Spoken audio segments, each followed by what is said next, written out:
Convido os irmãos a abrir suas Bíblias ou acessar no livro de Lucas, capítulo 9, a partir do versículo 28, do 28 ao 36. Lucas, capítulo 9, dos versículos de 28 a 36. Diz assim a palavra de Deus. Cerca de 8 dias depois de proferidas estas palavras, Jesus levou consigo Pedro, João e Tiago e subiu ao monte com o propósito de orar. E aconteceu que, enquanto ele orava, a aparência do seu rosto se transfigurou e a roupa dele ficou de um branco brilhante. E eis que 2 homens falavam com ele, eram Moisés e Elias, que apareceram em glória e falavam da morte de Jesus, que ele estava para cumprir em Jerusalém. Pedro e seus companheiros estavam caindo de sono, mas, conservando-se acordados, viram a glória de Jesus e os 2 homens que estavam com ele.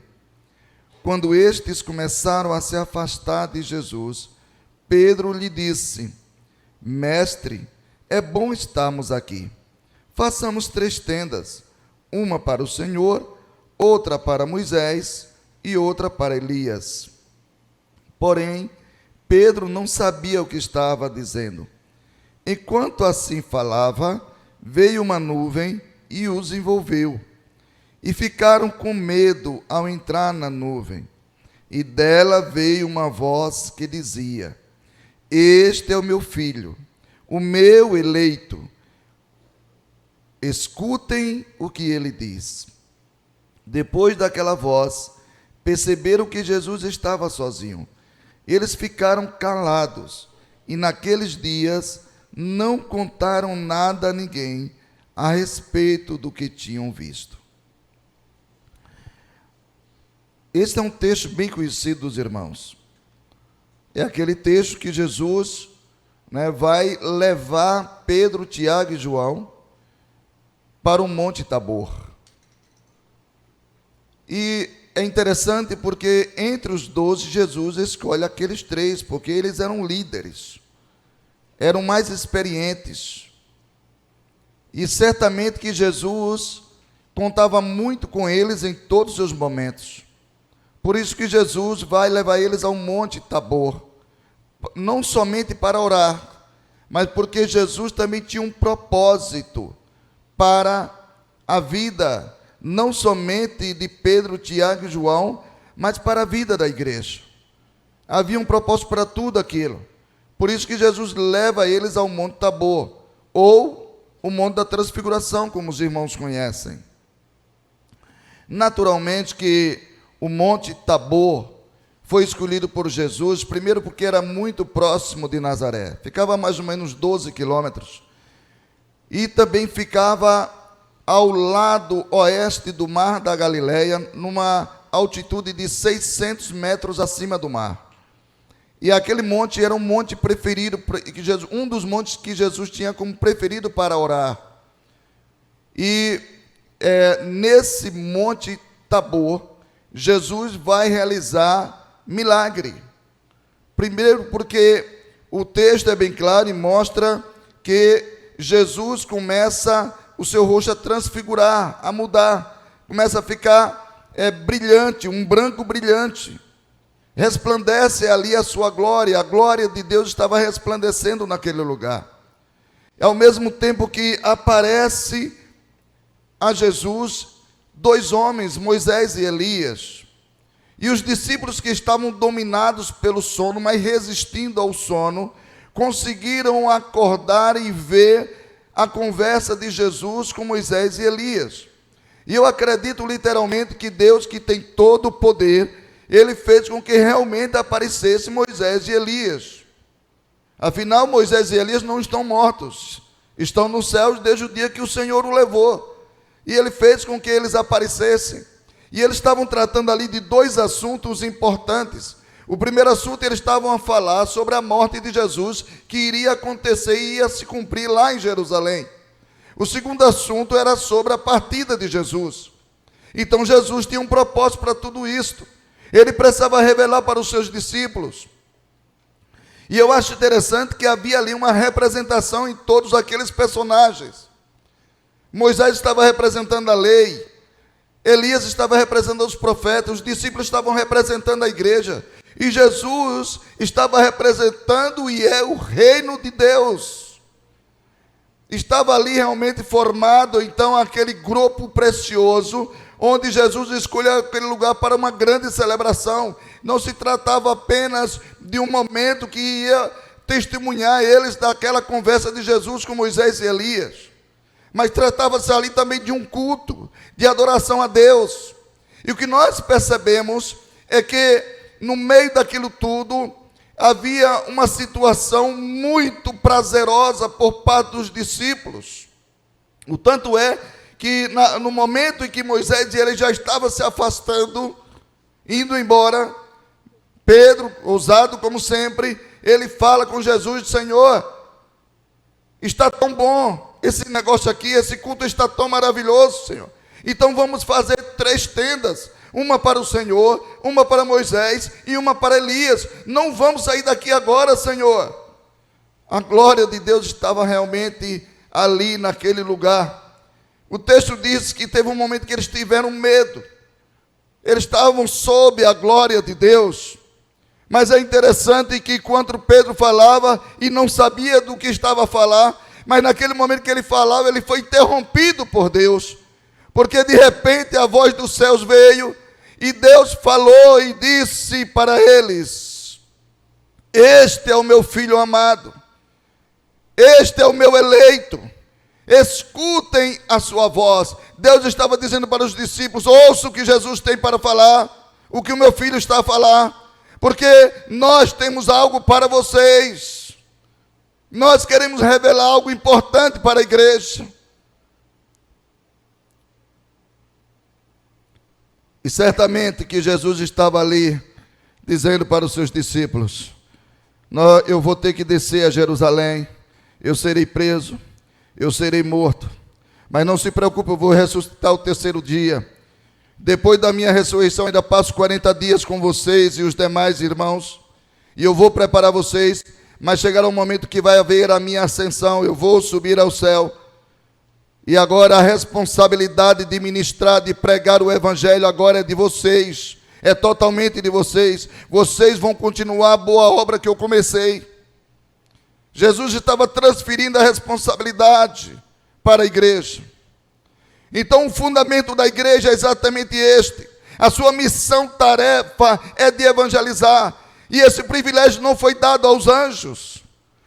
Os anjos cabem proteger, guardar a igreja, e em alguns momentos agirem como mensageiros, mas a mensagem do evangelho, a proclamação da palavra, estava sendo revelada aqui aos discípulos e consequentemente à sua igreja, que é da própria igreja, é nossa. Eu costumo dizer que cada um de nós somos missionários. Cada crente é um missionário. Há aquele missionário com uma missão específica que vai para a África, que vai para outras nações, que vai lá para o meio das tribos indígenas, sim. Mas a igreja também, ela é composta de crentes missionários. Eles oram, são eles que seguram as cordas, são eles que cooperam. É com oferta de missões locais, com oferta de missões estaduais, com oferta de missões nacionais, missões mundiais. A igreja está cooperando, a igreja está em todo lugar, irmãos. Quando fazemos missões, que oramos por missões, que cooperamos com missões, nós estamos sendo missionários não só aqui, mas em todas as partes. Porque as ofertas vão chegar em lugares muitas das vezes que nós não podemos chegar. Mas há alguém lá proclamando, anunciando as boas novas. Eu fui recentemente, logo após o terremoto do Marrocos, 3 pastores me chamaram para ir a Marrocos, e eu disse: eu não tenho condições, não se preocupe, a sua passagem vai ser paga por nós, porque há um irmão que está financiando a nossa viagem ao Marrocos. E nós fomos, sim, fui. E nós fomos ao Marrocos. E muita coisa triste nós vimos lá. Pessoas que realmente perderam. Eu conheci uma senhora que perdeu toda a sua família. Esposo, filhos, netos. Toda a sua família, porque ela estava fora do povoado. Era um povoado de mais ou menos 1.500 pessoas. E da casa dela só escapou ela porque ela estava fora desse povoado. Nas montanhas Atlas.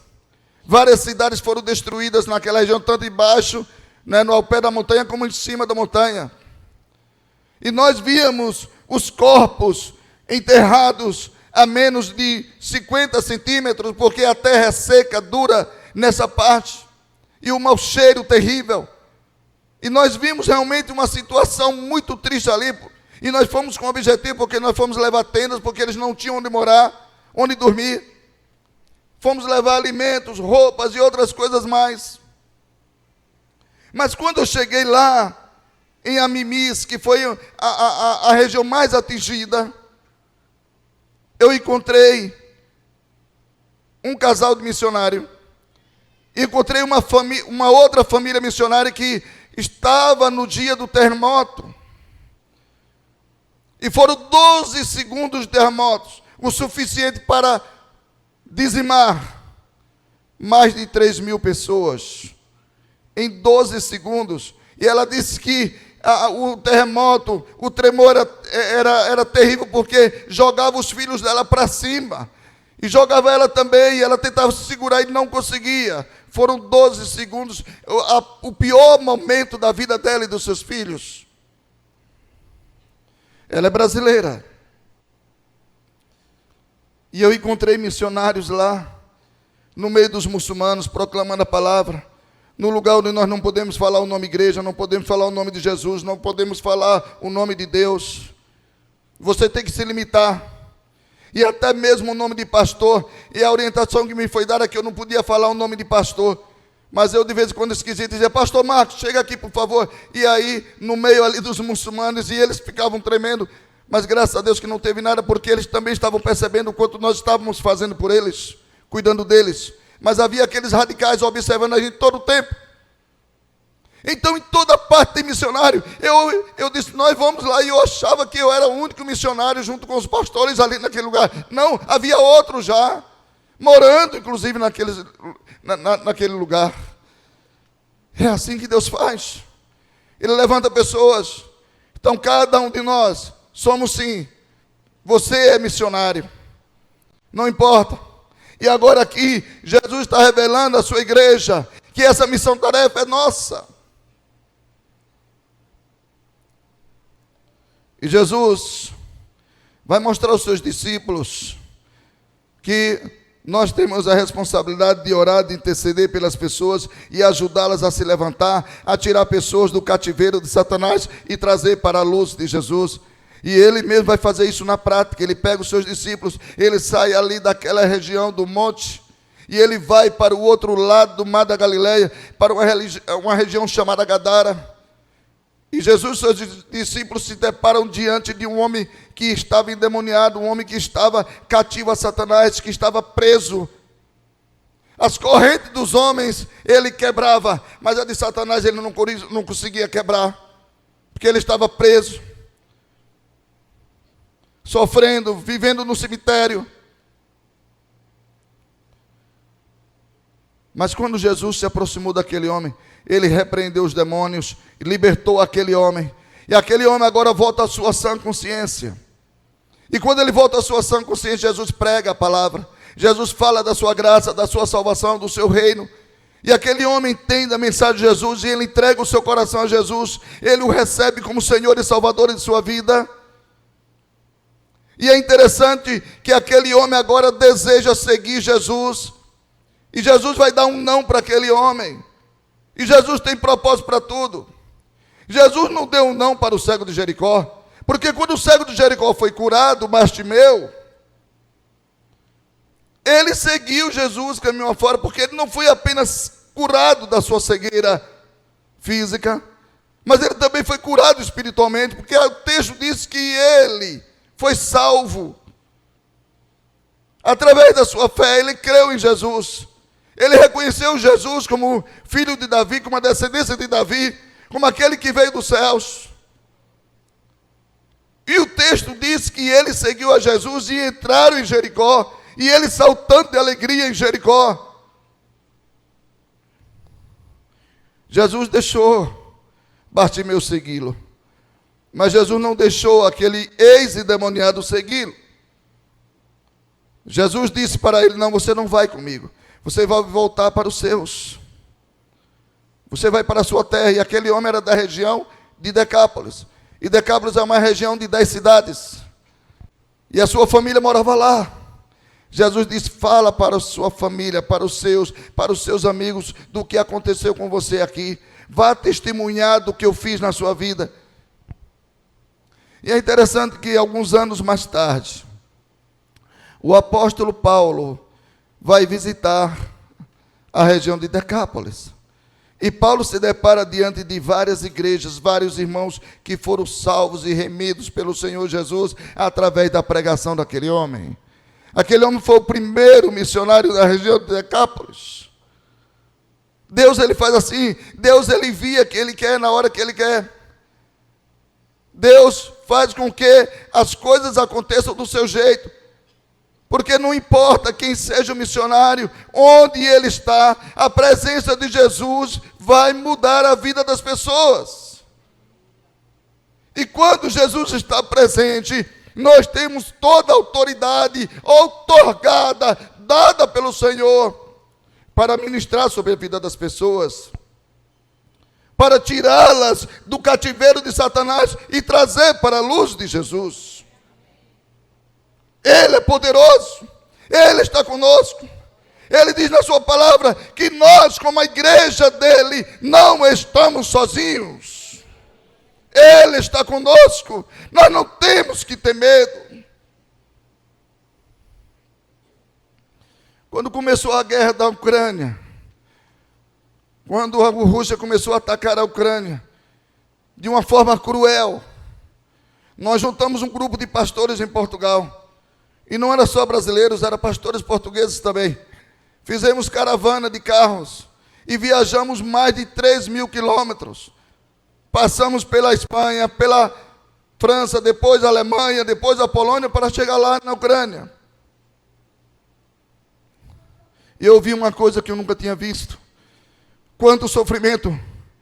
Nós tentamos cruzar a fronteira, mas a cidade próxima, a cidade de Chelm fica lá na Polônia, na fronteira já com a Ucrânia. E o exército não deixou nós entrarmos. E o pastor que estava nos orientando disse: olha, vamos voltar. A igreja de Chelm, a igreja batista de Chelm, está cheia de refugiados. Vocês não vieram com esse propósito? Pega os que estão lá na igreja e leva para Portugal. Eu quero dizer aos irmãos que esses pastores são pastores de igrejas pequenas. Tinha pastor de igreja com 17 pessoas. Mas foi com o coração alegre, com o desejo de ajudar aqueles que estavam refugiados. E quando nós chegamos na igreja batista de Chelm, eu nunca tinha visto uma coisa daquela, lotada, todas as salas, o salão do templo lotado, cheio de colchões, e os ucranianos ali.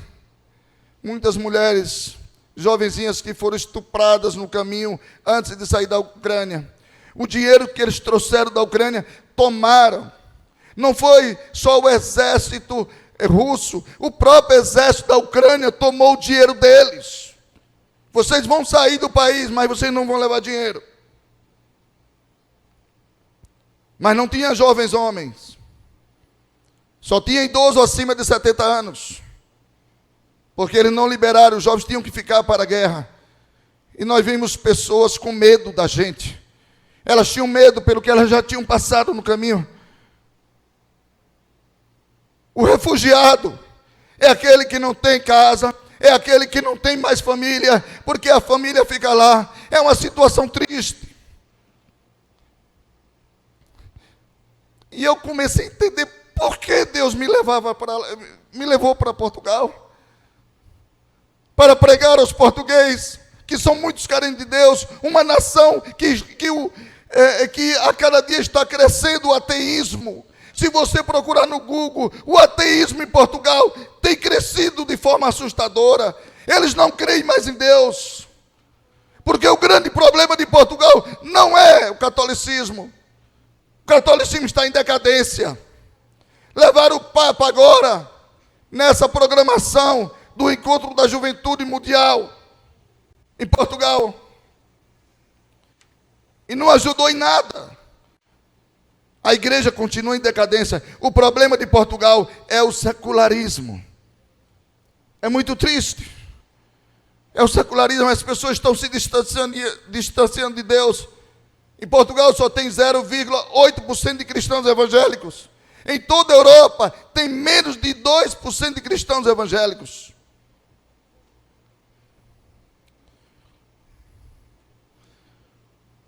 Mas outra coisa interessante eu encontrei.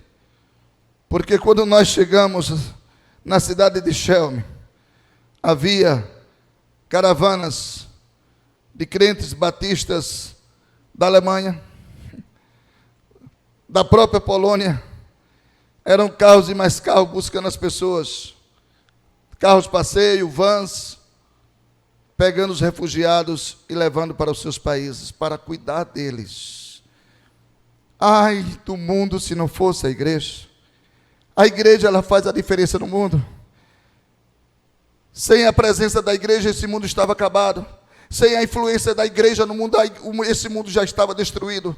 O Senhor tem tido misericórdia do mundo por causa da igreja, porque a igreja ainda está no mundo. Mas no dia que o Senhor arrancar, que houver o arrebatamento, tirar a igreja, a força da terra, o mundo sofrerá todos os seus danos por causa do seu pecado e da sua desobediência. Mas a igreja, aqueles que creram em Jesus através da igreja, estes subirão e estarão para sempre com o Senhor no céu. Certa vez, Jesus perguntou aos seus discípulos e disse bem assim: e eu, quem dizeis vós que eu sou? O que é que vocês dizem sobre mim? E Pedro, como sempre, é ousado, sempre é o primeiro a falar. Ele fala com muita autoridade, ele diz: tu és o Cristo, o Filho de Deus. Jesus dá uma tréplica, respondendo para Pedro e diz: eu também te digo que tu és Pedro, e sobre esta pedra edificarei a minha igreja, e as portas do inferno não prevalecerão sobre ela. Era só Pedro a pedra? Não. Os demais discípulos, a igreja, nós, Paulo diz a Timóteo, escrevendo, ele diz que nós somos pedras vivas. A igreja é pedra viva, firmada na rocha que se chama Jesus. E nós temos poder sim, porque Ele está em nós. Usando-nos com poder para arrancar vidas que estão lá nas trevas, que estão sofrendo, que estão presas nos vícios, que estão presas nos seus pecados. Mas quando nós pregamos o Evangelho, a palavra, elas ouvem, elas creem, e elas saem dessa condição de cativeiro e vai para uma condição de liberdade, porque Jesus as liberta dos seus pecados. Através de quem? Da igreja. É por isso que as portas do inferno não prevalecem, porque a ideia não é que o inferno está batendo na porta da igreja. É a igreja que tem autoridade para bater na porta do inferno e tirar vidas que estão perdidas, vidas que estão sofrendo. Nós somos a igreja do Deus vivo. Nós somos a coluna e firmeza da verdade. Não é a igreja que é a verdade é Jesus. Nós é que somos coluna e firmeza dessa verdade. Nós somos as testemunhas vivas da verdade. Nós conhecemos a verdade. É por isso que o texto que é tão conhecido, João 8,32, e conhecereis a verdade, e a verdade vos libertará. E a igreja, ela leva essa mensagem para que as pessoas creiam na verdade e elas serão libertas. Então nós somos defensores da verdade. Nós defendemos a bandeira de Cristo e anunciar a palavra em qualquer parte desse mundo. Eu não quero mais avançar no horário, porque eu tenho algo a falar sobre o nosso projeto. Mas quero dizer à igreja que nós somos muito importantes. Todos nós. Cada um de vocês. Cada pessoa aqui é importante no reino de Deus.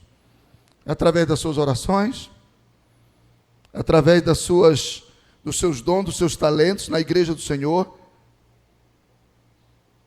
através da evangelização. Quanto mais nos envolvemos com a igreja de Deus, mais estaremos fazendo a obra de Deus. Os irmãos têm um pastor que é um homem íntegro. Eu não falo para agradar a ele, mas os irmãos sabem da integridade do pastor Paulo Sérgio. Se a igreja está tão cheia, tão bonita, é porque eu creio que os irmãos têm andado com o pastor Paulo Sérgio. Têm andado com Cristo juntamente com o líder que ele colocou nessa igreja. E o seu colegiado de pastores, diáconos. E toda igreja que anda com seu pastor, ela cresce. Ela passa a amar missões. E é isso que tem que prevalecer em nosso meio como igreja do Senhor. E temos que entender que o fundamento da igreja é esse.